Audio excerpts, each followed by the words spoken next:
Hello students, आप सभी का एएनटी वीडियोस में बहुत बहुत स्वागत। आज हम इस वीडियो सेशन में सी प्रोग्रामिंग लैंग्वेज के मल्टीपल चॉइस क्वेश्चंस आपके लिए लेकर आए हैं। इस वीडियो कंटेंट को इस प्रकार से तैयार किया गया है कि आपकी सी प्रोग्रामिंग लैंग्वेज की जो कंसेप्ट है वो भी क्लियर होगा और आपके जो लॉजिक बिल्डअप कैपेसिटी है वो भी आपकी इम्प्रूव होगी। तो इस वीडियो सेशन के माध्यम से आप ये सीख पाएंगे कि सी प्रोग्रामिंग भाषा क्या होती है और सी प्रोग्रामिंग भाषा में कौन कौन से कंसेप्ट काम में लिए जाते हैं। यह जो वीडियो जो सीरीज़ है ये आपको, अगर आप किसी कोर्स में पार्टिसिपेट कर रहे हैं उसके लिए भी ये बेनिफिशियल है, और यदि आप किसी कंपटीशन एग्ज़ाम की तैयारी कर रहे हैं तो इन मल्टीपल चॉइस क्वेश्चंस को इस प्रकार से डिज़ाइन किया गया है कि जो कंपटीशन एग्ज़ाम्स होते हैं उनमें किस तरह के सवाल पूछे जाते हैं और आपको किस प्रकार से उनका आंसर जल्दी से जल्दी फाइंड आउट करना है, वो भी हम इन वीडियोस के माध्यम से हम आपको वो ट्रिक आप इसमें सिखाएंगे। तो आप इन वीडियोस को कंटिन्यू देखते रहिए और शुरुआत करते हैं हमारे वीडियो लेसन की। स्टूडेंट्स, इस वीडियो लेसन में हम लूपिंग स्टेटमेंट्स के बारे में जानेंगे। इससे पहले भी हमने लूपिंग स्टेटमेंट पार्ट 1 में लूपिंग स्टेटमेंट्स के ऊपर वीडियो लेसन बनाया हुआ है। उसमें हमने देखा कि लूपिंग स्टेटमेंट्स कितने प्रकार के होते हैं, कौन कौन से सिंटैक्स लूपिंग स्टेटमेंट में काम में लिए जाते हैं और उनसे संबंधित प्रश्नावली को सॉल्व किया था। इसी क्रम को आगे बढ़ाते हुए हम लूपिंग स्टेटमेंट पार्ट 2 इसमें हम देखेंगे कि और कौन कौन से प्रश्न हैं जो लूपिंग स्टेटमेंट्स के ऊपर बनाए जा सकते हैं, आपकी परीक्षा में पूछे जा सकते हैं। इससे हमें और अधिक लूपिंग स्टेटमेंट्स के बारे में जानने को मिलेगा और क्वेश्चंस को सॉल्व करने को मिलेगा। तो शुरू करते हैं। हमारा जो अगला जो क्वेश्चन है, which of the following keyword can be used to start the loop again. Students, इनमें से कौन सा कीवर्ड है जो किसी भी दिए गए लूप मैं बता चुका हूं, किसी भी टास्क को रिपीट करने के लिए, मान लीजिए मैंने आपसे कहता हूं कि मुझे मान लीजिए हेलो प्रिंट करना है स्क्रीन पे, ठीक है, और कितने बार प्रिंट करना है मुझे 5 बार। तो एक अप्रोच तो ये कहती है कि मैं 1 2 3 4 5 बार हेलो प्रिंटएफ में लिखूं, तो मुझे 5 बार प्रिंटएफ में हेलो लिखना पड़ेगा। ये बहुत छोटी सी प्रोग्रामिंग हुई, लेकिन जब lines of code, thousands of code जब लिखे जाते हैं, जब बड़े बड़े सॉफ्टवेयर डेवलप किए जाते हैं, तो वहाँ पर इस तरह की जो ये अप्रोच है वो काम नहीं करती, ठीक है। तो फिर वहाँ पर क्या काम में लिया जाएगा, आपका लूप कैसा होता है स्टूडेंट्स, कुछ इस तरह का। उसमें क्या होता है लूप में कि आप एक शुरुआती बिंदु से और कंडीशन की दी गई पोजीशन तक, ठीक है, जैसे मान लीजिए कुछ इस तरह से होता है वो, मैं आपको बताऊं। जैसे मान लीजिए i चले 1 से और i चले <5 तक, तो कुछ इस तरह का एक कॉम्बिनेशन होता है, ठीक है, और i में प्लस। आप कोई सा भी लूप ले लें, ठीक है। लूप भी मैं आपको एक बार फिर बता दूं, 3 तरह के जो कीवर्ड हैं लूप के। एक कीवर्ड तो है आपका फॉर, द फेमस वन, ठीक है, फॉर। जो दूसरा है आपका वो है वाहिल, ये भी काफ़ी उपयोग में आता है। और सी है आपका डू वाहिल, ठीक है स्टूडेंट्स, डू वाहिल। तो 3 तरह के ये जो लूप हैं, इनमें तीनों में ही ये जो आप देख रहे हैं यहाँ पे 3 तरह के तो लूप हैं, और इन तीनों में ही ये तीनों चीज़ें होती है, इनिशियलाइजेशन, कंडीशन और इंक्रीमेंट या डिक्रीमेंट। तीनों में ही ये तीनों चीज़ें मिलेंगी आपको कि इनिशियलाइजेशन का मतलब स्टार्टिंग पॉइंट, कहाँ से हमें लूप शुरू करना है। कंडीशन का मतलब कि कहाँ तक उस लूप को चलना है, उस काम को करना है, ठीक है। और इंक्रीमेंट या डिक्रीमेंट का मतलब ये होता है कि धीरे धीरे से मान को बढ़ाना। अगर हम आई की वैल्यू को बढ़ाएंगे नहीं तो वो हमेशा ट्रू रहेगी और वो इनफाइनाइट हो जाएगा, अनंत टाइम तक चलता ही रहेगा। तो आई की वैल्यू को बढ़ाना भी पड़ेगा। 1 हुआ, फिर 2 हुआ, फिर 3 हुआ, फिर 4 हुआ, फिर 5 हुआ। तो इस तरह से 5 बार तक ये इंक्रीमेंट होगा। 5वीं बार जैसे ही आपका जो हेलो जो प्रिंट होके आ जाएगा और आई की वैल्यू को जब बढ़ा दिया जाएगा, जब 6 हो जाएंगे, तो यहाँ पे जब कंपेयर किया जाएगा कि 6 छोटे होते हैं या बराबर होते हैं 5 के, तो आपकी शर्त गलत हो जाएगी। तो बस वो 5 बार हेलो प्रिंट करके और अपना जो कंपाइलर का कंट्रोल है वो लूप से बाहर आ जाएगा, ठीक है स्टूडेंट्स। तो अब स्टूडेंट्स, अब हम लूप को समझ चुके हैं। लूप के अंदर कौन कौन सी स्टेटमेंट्स काम में लिए जाते हैं एक लूप के अंदर, चाहे फॉर हो, वाइल हो, डू वाइल हो, उसमें 3 चीज़ें काम आएंगी, इनिशियलाइजेशन, ठीक है, और कंडीशन और इंक्रीमेंट या डिक्रीमेंट, ठीक है। तो ये तीनों चीज़ें हर लूप में आपको मिलेंगी, बस पोजीशनिंग अलग अलग रहती है। फॉर लूप के अंदर एक ही कोष्टक के अंदर सब कुछ लिख दिया जाता है, ठीक है स्टूडेंट्स, जब का कोष्टक होता है उसमें लिख दिया जाता है। व्हाइल के अंदर कंडीशन कहीं और जगह लिखी होती है, इनिशियलाइजेशन कहीं और होता है, इंक्रीमेंट डिक्रीमेंट। तो डू वाइल और वाइल एक जैसे हैं, ठीक है। तो हम ये इसका थोड़ा सा मैकेनिज्म हम समझ चुके हैं।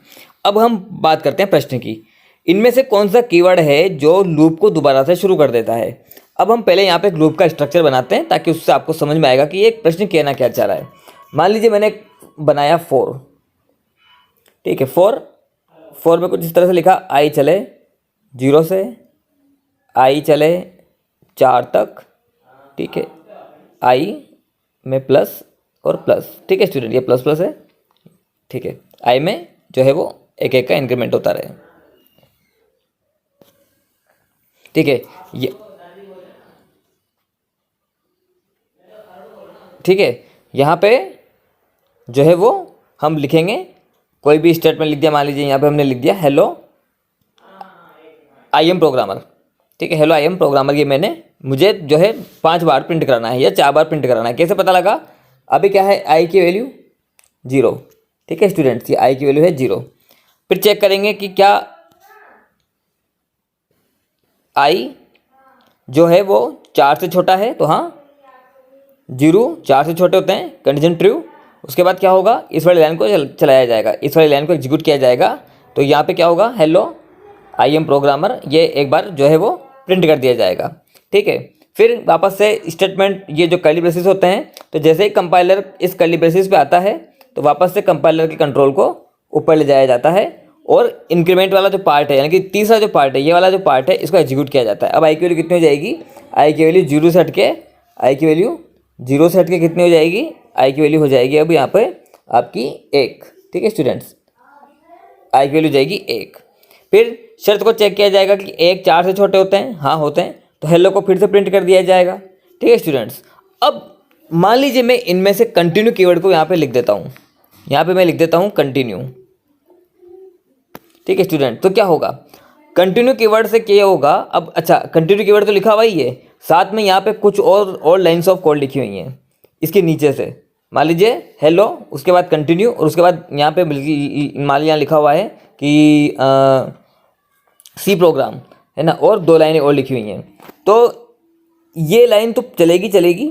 कंटिन्यू कीवर्ड की वजह से क्या होगा, कंटिन्यू कीवर्ड की वजह से कंपाइलर का कंट्रोल इन दोनों लाइन्स को तो स्किप कर देगा, और जो तीसरा पार्ट है इंक्रीमेंट और डिक्रीमेंट वाला, उसको कर्ली ब्रेसेस पे जो है वो कर्ली ब्रेसेस का वेट किए बिना ही इंक्रीमेंट और डिक्रीमेंट को कर दिया जाएगा, और वापस से ये जो कंडीशन है इसको चेक किया जाएगा, ठीक है। फिर एक काम करते हैं, इसको थोड़ा सा यहाँ पे घिस-पिस हो गया। फॉर लूप कैसे चल रहा है ये आपको समझ में आ गया। कंटिन्यू कीवर्ड क्या काम कर रहा है, कंटिन्यू कीवर्ड ये कर रहा है कि बिना मतलब कि सारे लाइन्स ऑफ कोड को एग्जीक्यूट किए बिना ही वापस से जो है कंपाइलर के कंट्रोल को बाहर ले आता है और कंडीशन को बड़ा चेक करता है, ठीक है। मतलब कि इन लाइन्स को तो वो एग्जीक्यूट कर ही नहीं रहा, लेकिन कंटिन्यू कीवर्ड आने की वजह से जैसे कंपाइलर को कंटिन्यू शब्द मिला तो वो क्या करेगा, वापस से कंडीशन को चेक करेगा, आगे बढ़ेगा। फिर जो लाइंस जो हैं कंटिन्यू के ऊपर लिखी हुई हैं वो तो चलेंगी, लेकिन जैसे कंटिन्यू कीवर्ड मिलेगा उसको वापस से वो फॉर लूप को स्टार्ट कर देगा, यानी कि कंडीशन शुरू से स्टार्ट नहीं करेगा, यहाँ से स्टार्ट करेगा, कंडीशन चेक करेगा, इंक्रीमेंट करेगा, ठीक है। तो इसे बोलते हैं स्टार्ट लूप अगेन, ठीक है। तो ये वाला काम हो गया आपका। ब्रेक के बारे में मैं आपको बता दूं स्टूडेंट्स, एक बार फिर हम इसको बनाते हैं।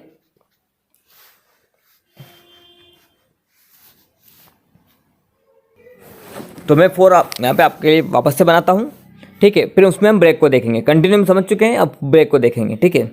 तो ये मैंने बनाया यहाँ पे 4, ठीक है, 4 यहाँ पे बनाया, वही आई चले 0 से आई चले मान लीजिए 5 तक, ठीक है, और आई में एक एक का इंक्रीमेंट होता है, ठीक है। ये इसका ओपनिंग क्लोजिंग कर्ली ब्रेसेस है, ठीक है। मान लीजिए यहाँ पे एक लाइन लिखी हुई है आई एम प्रोग्रामर, और यहाँ पे लिखा हुआ है ब्रेक। अब होगा क्या स्टूडेंट्स, देखिए, और मान लीजिए ब्रेक तो है ही सही, और साथ में नीचे भी कुछ और लाइन्स लिखी हुई हैं। अब क्या होगा, सबसे पहले आई को जीरो से इनिशियलाइज कर दिया जाएगा। ये वन टाइम टास्क होता है, ठीक है, ये एक ही बार होता है। बाकी रिपीट तो ये और ये होते हैं, केवल इनिशियलाइजेशन एक बार होता है, बाकी ये दोनों जो चीज़ें हैं ये बार बार रिपीट होती हैं, ठीक है। तो आई 0 है, आई छोटे हैं 5 से, आई छोटे हैं 5 से, तो कंडीशन ट्री हो जाएगी। कंडीशन ट्री होगी तो हमें इस ब्लॉक में एंट्री मिलेगी, ठीक है स्टूडेंट्स, हमें इस ब्लॉक में एंट्री मिलेगी। एंट्री मिलते ही क्या होगा, ये जो पहली लाइन है, ये जो पहली लाइन है इसको एग्जीक्यूट किया जाएगा, ठीक है, हो गया, एग्जीक्यूट हो गया। यहाँ पे लिखा था हमने हेलो आई एम प्रोग्रामर, तो आई एम प्रोग्रामर जो है एक बार प्रिंट होकर आ जाएगा। उसके बाद उसको क्या मिला, अगला स्टेटमेंट ब्रेक। ब्रेक करने से क्या होगा, ब्रेक ऐसा कीवर्ड होता है जो किसी भी ब्लॉक को, अब ब्लॉक किसको बोलेंगे, ओपनिंग क्लोजिंग जो ये ब्लॉक होते हैं, ओपनिंग क्लोजिंग ब्रैकेट्स जिस भी कीवर्ड के साथ काम में लिए जाते हैं, तो ओपनिंग क्लोजिंग का जो ये पेयर है, इस पेयर के अंदर जो भी कोड लिखे हुए हैं वो सब क्या कहलाते हैं, आपका ब्लॉक। तो उस ब्लॉक से ही बाहर ले आता है, ठीक है। तो ब्लॉक से बाहर लेना ये काम है ब्रेक का, ठीक है।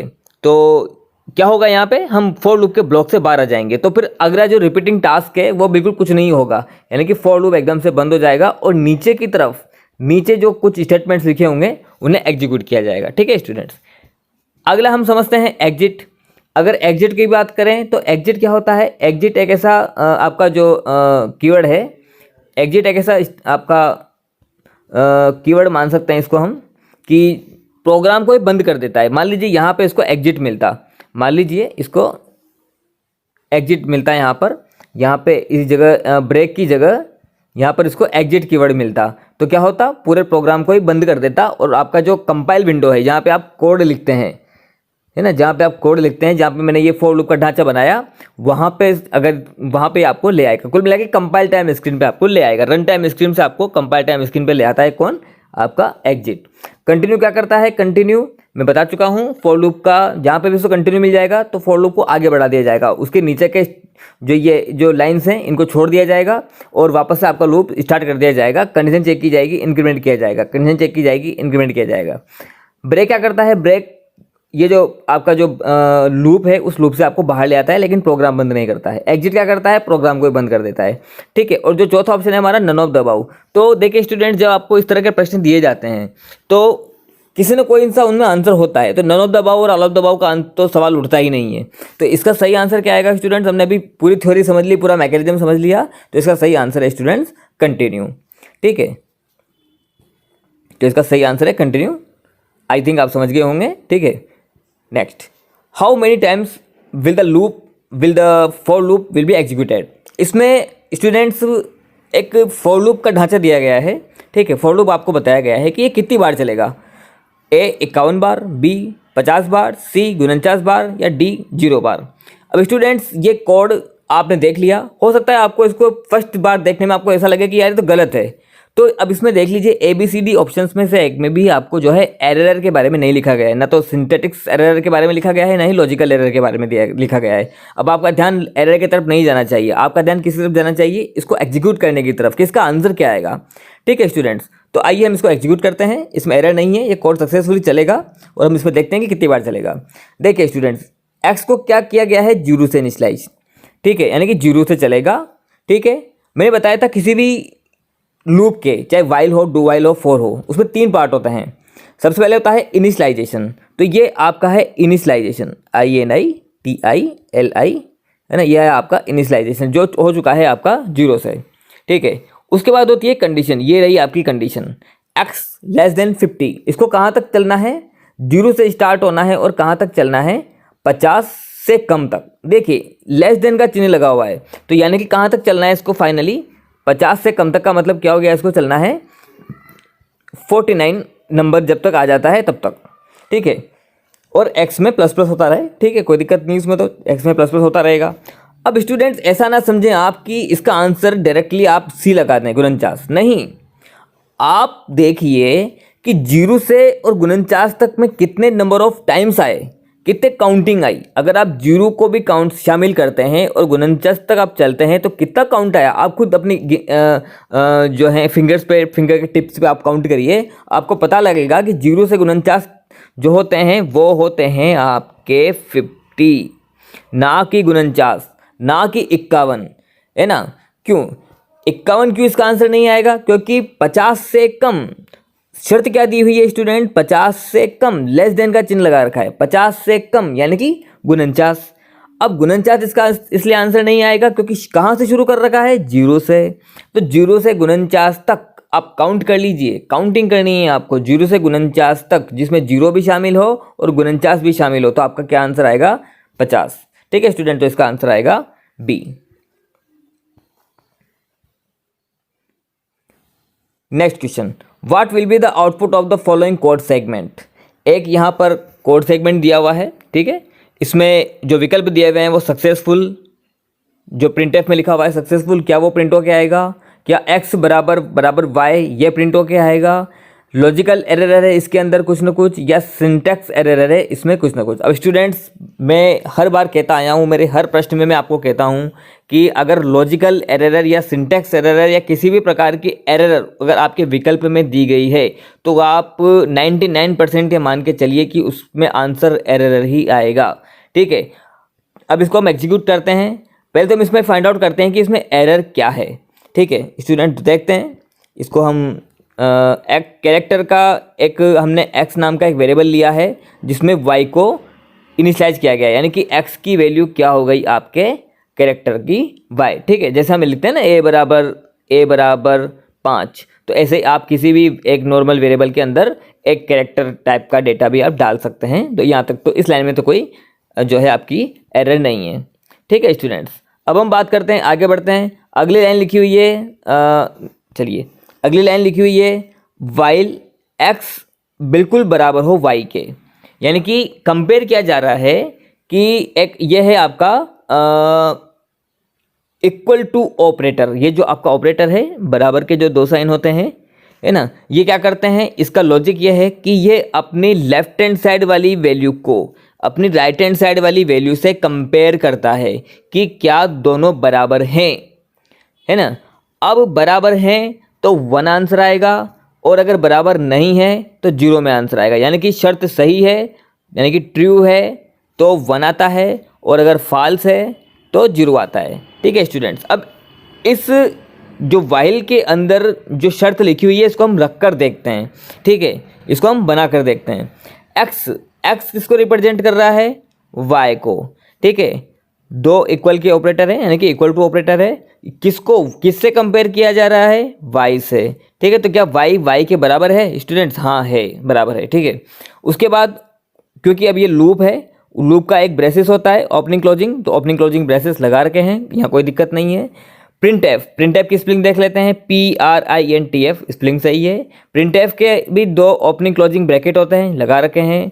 ठीक है, और जो कोटेशंस हैं, कोटेशंस भी लगा रखे हैं। सक्सेसफुल जो एक मैसेज है ये लिखा हुआ है, कोई दिक्कत नहीं है, आप कुछ भी लिख सकते हो यहाँ पे। उसके बाद सेमी कोलन भी लगा रखे हैं, कोई दिक्कत नहीं है। ठीक है, उसके बाद तो अब देखो y इक्वल टू y, ये कंडीशन ट्रू होते ही हमें अंदर एंट्री, हमें ब्लॉक में एंट्री मिली। प्रिंट एफ फंक्शन की सहायता से सक्सेसफुल मैसेज हमारा प्रिंट हो चुका है, यानी कि सक्सेसफुल हमारा मैसेज प्रिंट हो चुका है। ठीक है, उसके बाद x बराबर, x में जहाँ पहले x में y था, अब उसको बदल दिया गया है, x से y को बदल दिया गया है, और उसको क्या कर दिया गया है, अब y की जगह क्या आ जाएगा स्टूडेंट्स, यहाँ पर आ जाएगा आपका n। ठीक है, फिर ये ब्रेसेस है क्योंकि वाइल लूप है, लूप क्या करता है, दी गई शर्त तक रिपीट करता है, तो इस ब्रेसेस की वजह से ये वापस ऊपर जाएगा और चेक करेगा। अब x में y नहीं है, अब क्या है, अब जो शर्त बनेगी, शर्त कैसे बनेगी, देखिए अब यहाँ पर देखिए राइट हैंड साइड में तो y लिखा हुआ है, उसमें तो कोई दिक्कत ही नहीं है। अब यहाँ पे क्या आ जाएगा आपका n बराबर है y के, शर्त क्या हो जाएगी आपकी, गलत होते ही क्या हो जाएगा, ये कोड आगे बढ़ेगा और नीचे जो भी स्टेटमेंट लिखे हुए होंगे उन्हें एग्जीक्यूट करेगा। तो फाइनली क्या हुआ, सक्सेसफुल ये मैसेज हमारा प्रिंट होके आ चुका है। तो यानी कि इस कोड सेगमेंट को चलाने से कोई एरर नहीं आई, सिंटैक्स एरर नहीं है, लॉजिकल एरर नहीं है, x बराबर y प्रिंट होके नहीं आया। क्या प्रिंट होके आया, सक्सेसफुल ये प्रोग्राम हमारा चला और सक्सेसफुल नाम का जो ये मैसेज था ये प्रिंट होके आ गया है। तो इसका आंसर आएगा स्टूडेंट्स A। नेक्स्ट क्वेश्चन है, how many times will the for loop be executed. दिया गया लूप कितनी बार चलेगा। ठीक है, कोई कोड दिया हुआ है, हमसे पूछा गया कि कितनी बार चलेगा, कोई कोड दिया हुआ है, कोड देने के बाद इसमें लिखा हुआ है syntax error, logical error, 0 times या इनफाइनाइट टाइम्स। इनफाइनाइट टाइम्स का मतलब होता है कि अनंत बार तक ये हेलो प्रिंट करता ही रहेगा। तो आइए हम देखते हैं। देखिए, मैंने आपको बताया था स्टूडेंट्स कि किसी भी लूप के 3 पार्ट होते हैं।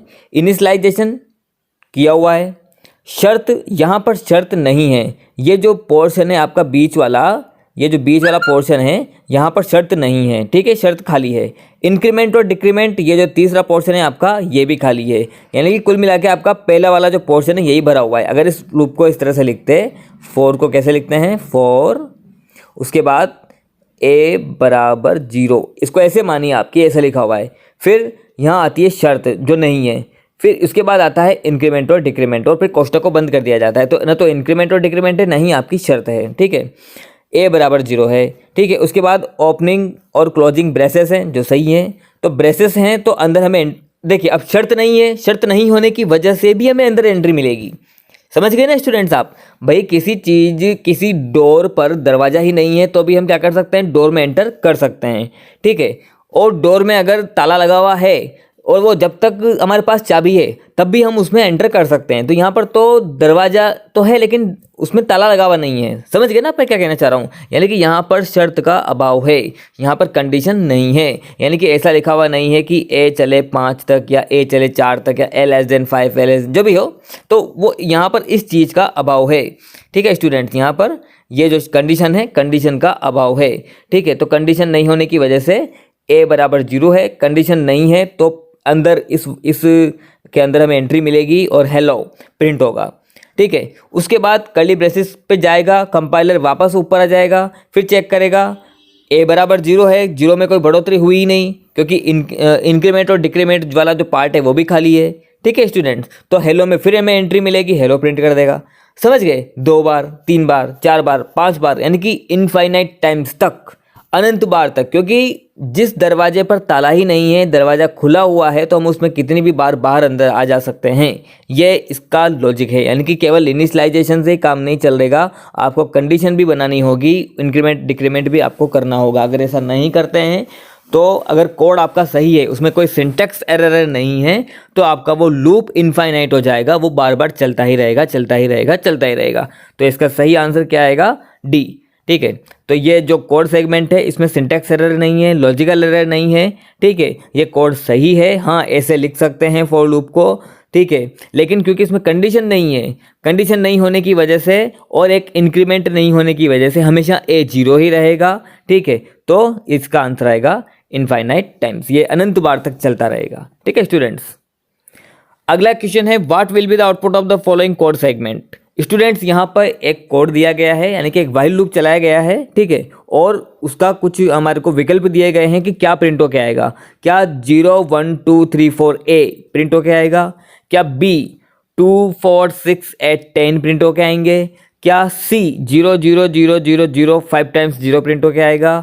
क्या D 5 10 15 20 25 ये प्रिंट होके आएंगे? तो ये तो पता कब चलेगा? जब हम कोड सेगमेंट को एग्जीक्यूट करेंगे। अब स्टूडेंट्स मैं आपको बता दूं कि जब हम इस तरह से बिना कंप्यूटर की सहायता से भी किसी भी कोड को हम एग्जीक्यूट करते हैं तो उसको बोला जाता है ड्राई रन, ठीक है स्टूडेंट्स। कोई भी आपसे पूछ ले कि ड्राई रन क्या होता है, तो किसी भी कोड सेगमेंट को पेपर पर और एग्जीक्यूट करना, उसको लाइन बाय लाइन पढ़ना और उसके अनुसार आउटपुट निकालना, उसको क्या बोलते हैं? Dry run. हम यही तो कर रहे हैं यहाँ पे, हमारे पास कोई कंप्यूटर तो है ही नहीं, फिर भी हम इसका आउटपुट निकाल के अभी आपको बताएंगे, तो इसको हम क्या बोलते हैं? Dry run. ये भी एक क्वेश्चन पुटअप हो सकता है, तो आपको याद रखना चाहिए, उसको बोलते हैं ड्राई रन, ठीक है।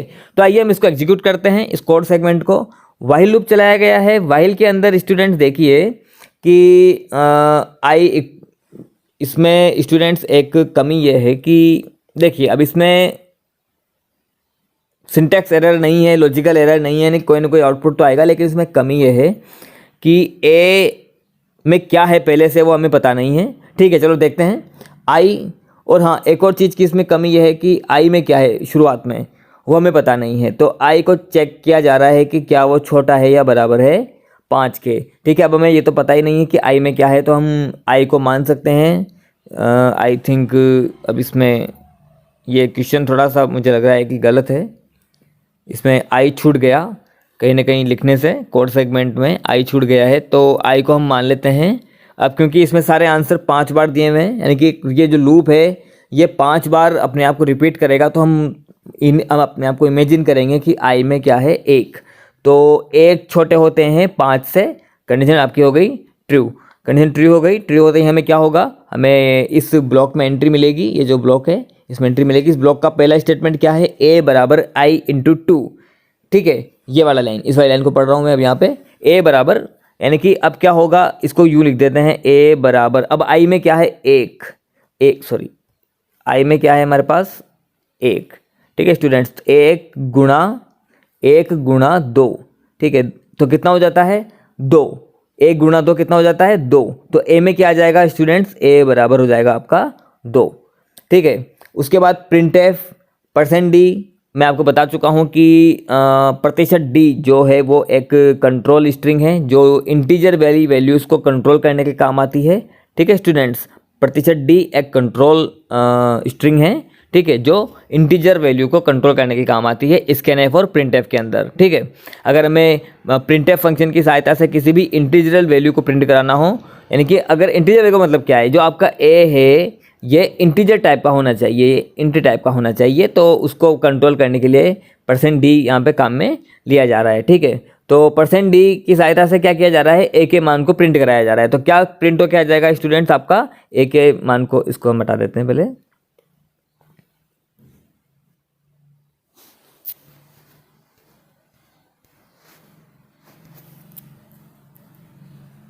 थोड़ा सा समय लगेगा इसको हटाने में। अगर मैं इसको कट कर देता हूँ तो ये पूरा कट हो जाएगा, ठीक है, ये कट चुका है, ठीक है। तो अभी क्या प्रिंट होके आएगा, ए का मान ए में क्या है अभी 2, तो स्टूडेंट्स क्या प्रिंट होके आ जाएंगे हमारे, हमारा प्रिंट होके आ जाएगा स्टूडेंट्स सबसे पहले 2, ठीक है। अब उसके बाद आई में प्लस प्लस किया गया है, तो जहाँ पहले आई में 1 था, देख रहे हैं आप यहाँ पे 1, आई में 1 था, तो आई में क्या हो जाएगा, मैंने बताया था ये इंक्रीमेंट ऑपरेटर है स्टूडेंट्स।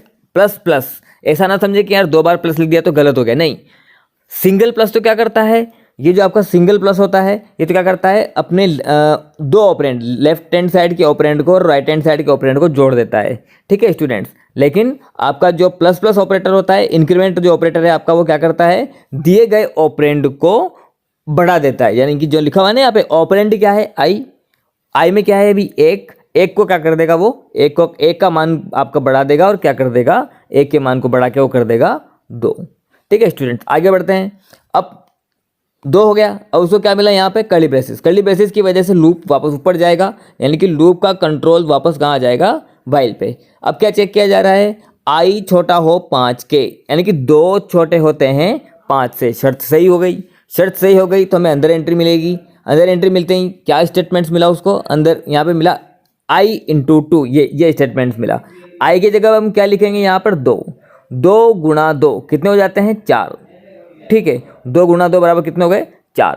अब स्टूडेंट्स बस इससे आगे एग्जीक्यूट करने की हमें ज़रूरत नहीं है, क्योंकि हमारे जो कंपटीशन एग्जाम्स होते हैं या किसी प्रकार का हमारे को एग्जाम फाइट करना है, तो उसमें अब जब हम पता लगा चुके हैं कि क्या प्रिंट हो क्या रही है, 2 का पहाड़ा प्रिंट हो क्या रहा है, 2 की टेबल प्रिंट हो क्या रही है, तो इसका आंसर क्या आएगा बी, 2 4 6 8 10, ठीक है स्टूडेंट्स। एक टाइम ऐसा भी आएगा जब आई की वैल्यू क्या हो जाएगी 6 होने पे क्या होगा कि 6 छोटे होते हैं या बराबर होते हैं 5 के, तो इस वजह से शर्त क्या हो जाएगी आपकी फॉल्स। शर्त के फॉल्स हो जाने की वजह से हमें अंदर ब्लॉक में एंट्री नहीं मिलेगी, और अंदर ब्लॉक में एंट्री नहीं मिलेगी तो नॉर्मल सी बात है कि ए का मान प्रिंट होगा ही नहीं, एक गुणा ही नहीं होगा तो ए का मान प्रिंट होने का तो सवाल ही पैदा नहीं होता, ठीक है। तो वो 10 तक आके, यानी कि 2 4 6 8 10, ठीक है, क्योंकि आई का मान जब 5 होगा ना तो क्या प्रिंट होगा, 2 गुणा 5 10, ठीक है, 10 आ गया। उसके बाद हमें जैसे ही 6 होगा तो 6 के बाद तो फिर अंदर जाएगा ही नहीं, तो बस वहाँ पे लूप अपना खत्म। तो 2 4 6 8 10 इसका आंसर आएगा स्टूडेंट्स बी। आई थिंक मैं समझता हूँ कि आप वाइल लूप के इस संरचना को समझ गए होंगे, और ये क्या प्रिंट करेगा वो भी आप समझ गए होंगे। हाँ, इसमें एक थोड़ी सी मिस्टेक थी, आई के मान को हमें ज्यूम करना पड़ा कि आई 1 है, ठीक है स्टूडेंट्स। तो देखने के लिए आपका बहुत बहुत धन्यवाद। इसी तरह के और भी मल्टीपल चॉइस क्वेश्चंस के लेसन्स देखने के लिए बने रहिए हमारे साथ ANT वीडियोस। Thank you.